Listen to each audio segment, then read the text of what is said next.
บายดีตอนเช้าเด้อทุกคนเนาะนี่ครับตอนเช้าของมื้อเดือน3ออกมา3คำเนาะนำอีกของประเพณีของพระพุทธไทยเฮาก็แม่นเงินของเขาดูว่าเมืองขายประตูเล้าเนาะส่วนเขาผู้แก่เพิ่นพาเอิ้นนั่นนะเดี๋ยวเพิ่นไทยเด้อเลยมาเบิ่งนำกันเด้อไทยเป็นจังได๋แน่ก่อนเป็นแกเฮาลูกบ่กระพริบโคตรเป็นแกออกมาเลย ตัวมด มา ตัว ติด เดีย ตาม ว กันกันเด้อเฮ็ดให้แน่นะ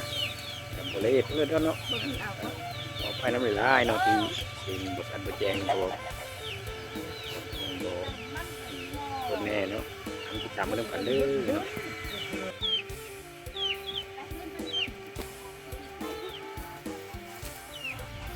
นี่ก็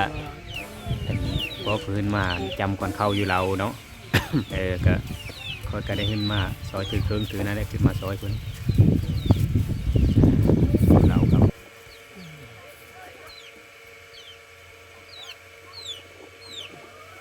ได้บ่ครับ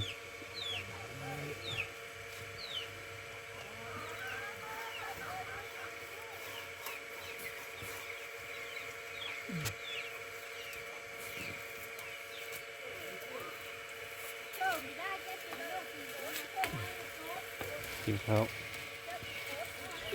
เบิ่งเราก็ยังเป็นเราเม็ดเราอยู่เป็นน้องเอ้ยนี่ปลาเราก็ยังเอาดินพวมกับกินไฟเปื้ออยู่เราแต่เก่าแต่แก่อยู่เนาะ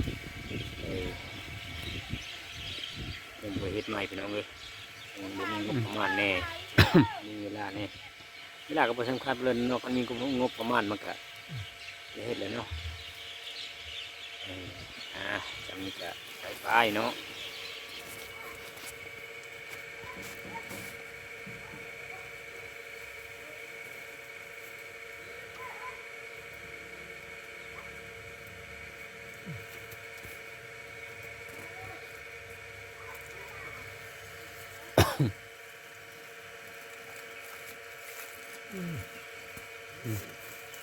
ในนั้นเลยแหล้วมันสถานที่มันได้แนวนี้เด้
ลุย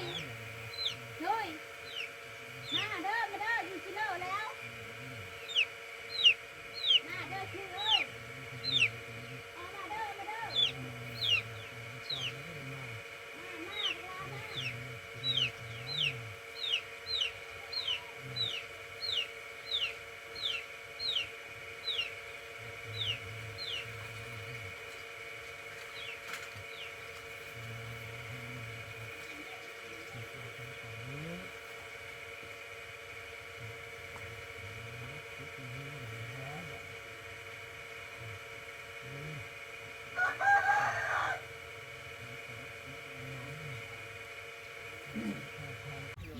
หลังจากจำคนเข้าแล้วก็